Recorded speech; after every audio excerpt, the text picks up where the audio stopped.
You know how sometimes you just want the essential info, like cut through the noise on a really complex story? Yeah, get right to the point. Exactly. And that's what we're aiming for today. You've probably heard about the Telepathy Tapes. It's been, well, everywhere, topping podcast charts, sparking tons of conversation. It really has blown up. So let's dive deep. Let's really unpack what this whole phenomenon is about. Absolutely. This is our deep dive into the telepathy tapes.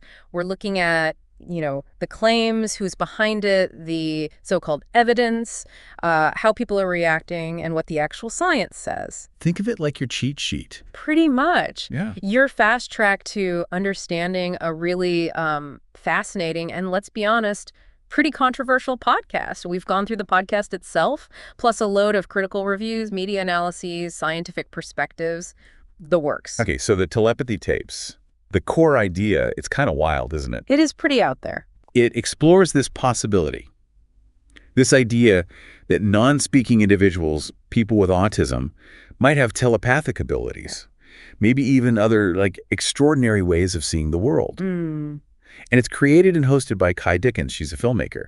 And there's a neuroscientist involved, Dr. Diane Hennessy Powell, who plays a key role. A very central role, yeah. The fact it hit #1 U.S. and UK charts. Yeah. That tells you something. It's clearly struck a nerve, got people talking, debating. Oh, absolutely. It definitely has. And, to really get why it's both so popular and getting so much pushback, we kind of need to look at the people driving this narrative. Good point. Who are the creators? Let's start with Kai Dickens. She's an award-winning documentary filmmaker, and her track record is, well, quite interesting. Right. I've seen some of her work. She tackles big social justice issues, right? Exactly. Films looking at gender inequality in venture capital, like Show Her the Money, or the realities of being a caregiver in #Time to Care, or the fight for paid leave in 0 weeks. Okay, so really grounded stuff. Social, political, economic issues, verifiable things. Very much so. She built this reputation on, rigorous, fact-based documentary filmmaking. So when someone with that background pivots to something like, telepathy, it makes you pay attention, doesn't it? It does. That established credibility is a huge factor here. People who know her previous work might think, okay, if she's looking into this... They might give it more weight initially. Yeah, precisely. And then there's her personal story. She weaves in, her own journey from being skeptical to becoming a believer. Ah, the conversion narrative. Right. And she often frames skepticism or resistance to the podcast's ideas as sort of resisting a paradigm shift. She even makes comparisons to, how people dismiss Mendel's genetics work or the Wright brothers initially. Interesting framing. Kind of preempting criticism by labeling it as old-fashioned thinking. It can be a very effective way to frame the narrative, yeah. Making skepticism seem like fear of the new. Okay, now the other key figure. Dr. Diane Hennessy Powell. Her credentials, on paper, look pretty impressive. They certainly do at first glance. She's presented as an MD, trained at Johns Hopkins, a neuropsychiatrist and neuroscientist. She's had positions at Harvard Medical School, the Salk Institute. So big names. Big names. Her research interests are listed as autism, savant syndrome, but also, crucially, telepathy, consciousness, ESP. She even wrote a book, The ESP Enigma. Okay, wait. So autism and savant syndrome, that's fairly standard neuroscience territory. Right. But ESP, telepathy, quantum consciousness. That definitely puts her outside the mainstream, yes.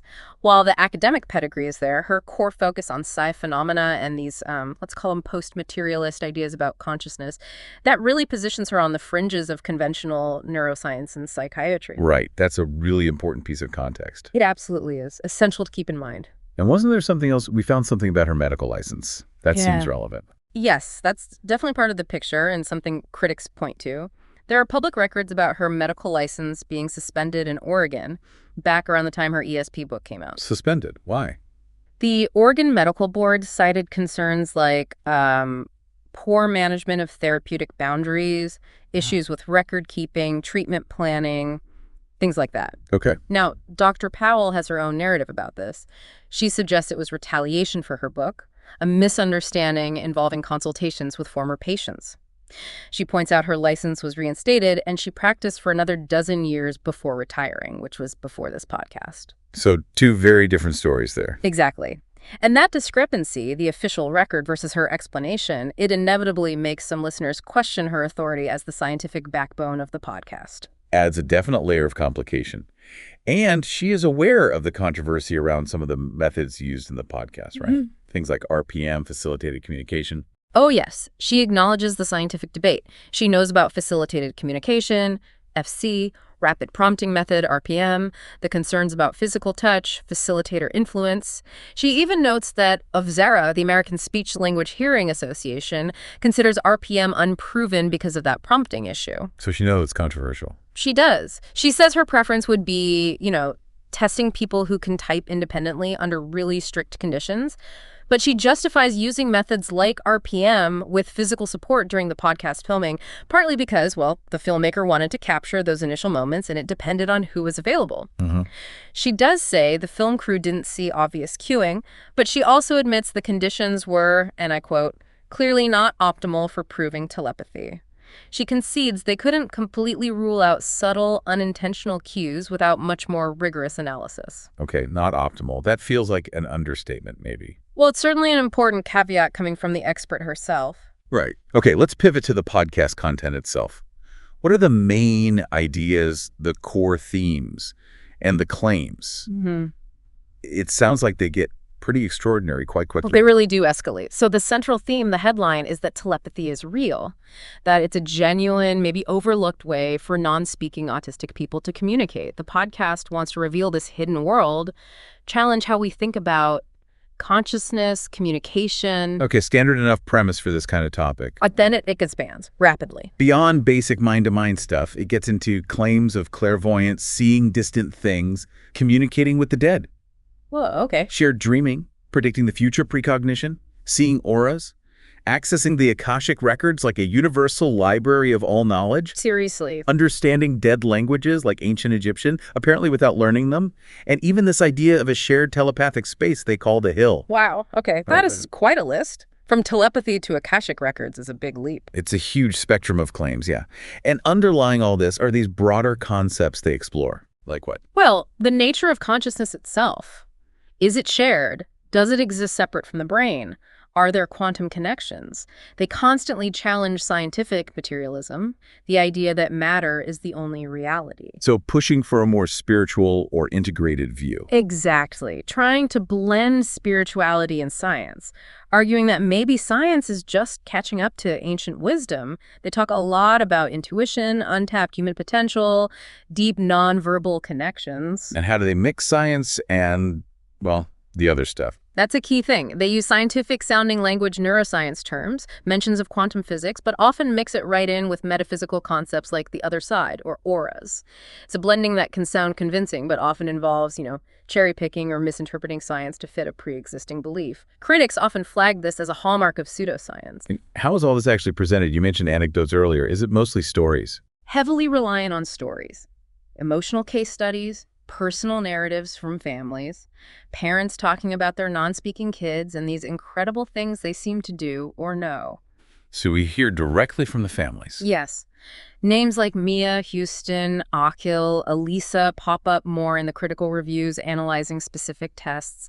But the podcast itself really leans on these deeply personal, often very moving accounts. The goal seems to be evoking empathy, showing the validation these families feel. So it's less about dry data, more about the human experience of it all. Precisely. It prioritizes the narrative, the emotional impact, and you can see the themes evolve across the episodes. How so? Early on, it's often introducing the basic idea, the host's journey, establishing Dr. Powell's credentials. Then it dives deeper into the ESP evidence, these grander ideas about shared consciousness, and eventually they do touch on what they call the spelling controversy. Which sounds like a nod to the criticism of the communication methods. Almost certainly, yeah. Addressing the elephant in the room, perhaps? Let's dig into that evidence then. What arguments do they actually make in the podcast to back up the telepathy claims? Okay. The core argument, repeated often, is simple. Telepathy is real, especially in this group, and it's a valid way to communicate. And support. Primarily, it's those anecdotes we talked about, the stories from parents, sometimes teachers, describing what they interpret as telepathic moments. Okay. Anything else? Then there are the telepathy tests. These usually involve someone thinking of something random, a number, word, image, and the non-speaking person trying to identify it, usually by pointing to letters or typing with support. And they claim high success rates. Very high, sometimes reporting like 95% accuracy. They also say they use controls barriers, people in separate rooms. But you mentioned critics dispute that. Right, critics who've seen the video footage often say those controls weren't consistently or rigorously applied. That's a major point of contention. And, of course, Dr. Powell's authority is constantly used to add weight, her credentials, her interpretations. Plus, they offer theoretical frameworks, shared consciousness, quantum entanglement ideas, maybe a universal information field, bypassing normal senses. Quantum entanglement gets invoked a lot in these areas, doesn't it? Often loosely. Very often loosely, yes. Taking a complex physics concept and applying it quite speculatively to consciousness. And how do they deal with people who are just not buying it? Skeptics. Generally, skepticism is framed negatively, as being closed-minded, stuck in old ways of thinking, or simply lacking personal experience. So if you haven't seen it, you can't understand it. That's often the implication. They share stories of people who were skeptical but then had an experience that converted them. It feels like an inversion of how science usually works. It really is. Normally, you'd start with rigorous, controlled data, and anecdotes might add color later. Here, the anecdotes are the main evidence, and the need for gold standard, replicated, controlled studies is kind of brushed aside or minimized. And the actual video evidence? It's behind a paywall. That seems odd for scientific proof. Yes, that's a huge red flag for many critics. They talk about having undeniable evidence, but you have to pay to see the videos that supposedly show it. Which is the opposite of standard scientific practice. Completely. Science thrives on open data, peer review, independent scrutiny. Putting evidence behind a paywall prevents all of that. And remember, even Dr. Powell admitted the filming conditions weren't ideal and cueing couldn't be ruled out. So, strong claims, but the proof is paywalled and potentially flawed even by their own experts' admission. That's the crux of the issue, yeah. Okay, this must have generated some strong reactions both ways. It hit #1, so obviously lots of people connected with it. Absolutely. The popularity was immediate and massive. Top of the charts in the US, the UK. High user ratings on platforms like Apple Podcasts, Spotify suggests a very engaged audience. What do the positive comments usually focus on? People often say they find it compelling, thought-provoking, emotionally powerful. Many feel it gives a voice to a community that's often misunderstood or underestimated. They like that it challenges conventional thinking about autism, communication, consciousness. It offers hope, a sense of connection for families. And it probably resonates with people already open to non-materialist ideas. Definitely. If you're already questioning mainstream scientific views on consciousness or looking for alternative explanations, this podcast likely feels very validating, tapping into that appeal of the unexplained. But that popularity has a flip side, right? There's been significant criticism, too. Oh, absolutely. A lot of pushback from scientific experts, media outlets, autism advocacy groups, even just regular listeners. What are the main criticisms? The big one is pseudoscience. Critics argue there's just no credible scientific basis for the claims. They point to flawed methodology in the tests, lack of proper controls, especially blinding. Blinding. Explain that quickly. It's crucial. It means the person administering the test, and ideally the person being tested, shouldn't know the right answer. This prevents subtle, even unconscious cues from influencing the result. Think of clever Hans, the horse that looked like it could do math, but was actually reading cues from its owner. Got it. So lack of blinding is a major flaw in these tests. A fundamental flaw, according to critics who've analyzed the methods shown or described. Another huge issue is the apparent reliance on techniques like facilitated communication, RPM, or S2C. Which you said are widely discredited. Overwhelmingly so, yes. Yeah. Decades of research show the facilitator, not the non-speaking person, is usually controlling the message. So relying on those methods undermines the entire premise, critics argue. Are there ethical concerns raised too? Big time. Critics worry it could be harmful, even exploitative, generating false hope for families, maybe diverting them from proven communication methods like AAC, augmentative and alternative communication. Wasting time and resources on something that doesn't work. That's the fear. Also, promoting unrealistic expectations. The narrative is often called misleading because it lacks balance, doesn't really engage with serious skepticism. The paywalled evidence feeds into criticisms about transparency, and some have even compared it to scams that prey on vulnerable families. Which outlets have been critical? Major ones. El País in Spain, The Guardian and The Times in the UK, Skeptical Inquirer, the Autism Cafe blog, Quite a few have published detailed critiques. So really polarized reception. Strong fans, strong critics. Very much so. It highlights this core tension. The deep desire for hope and connection versus the potential harm of promoting scientifically unsupported claims. The concern is real. Could this lead families down dead ends, delay effective help, raise issues about autonomy if the communication isn't genuine? Let's zoom in on the science side a bit more. Parapsychology, telepathy itself. What's the general scientific consensus? Well, parapsychology studies things like telepathy, ESP psi phenomena. It's been around for a long time, over a century. But frankly, the mainstream scientific community largely views it as pseudoscience. The fundamental reason is a lack of reliable, replicable evidence. Studies claiming positive results often fail to be replicated by independent labs, or they're found to have methodological flaws when scrutinized. What kind of flaws? Things like inadequate controls, especially lack of blinding, statistical errors or misinterpretations, the potential for subtle sensory leakage, basically, normal communication channels being missed, experimenter bias influencing results. And there's no accepted theory within physics or biology explaining how telepathy could even work. But parapsychologists themselves must argue against that. They do. Proponents argue methodologies have improved. They point to meta-analysis studies that combine results from many experiments, which they claim show small but significant effects. They might talk about using pre-registration now to prevent cherry-picking data. But that hasn't convinced the mainstream. Largely, no. The mainstream view remains that any reported effects are more likely due to those flaws, statistical noise, or publication bias, the tendency for positive results to get published more often than negative ones. The core scientific principle holds. Extraordinary claims require extraordinary evidence. And the evidence for telepathy just isn't considered extraordinary enough. Correct. It doesn't meet that high bar for most scientists. Okay, so applying that skepticism specifically to the telepathy tests in the podcast, what are the biggest scientific red flags there?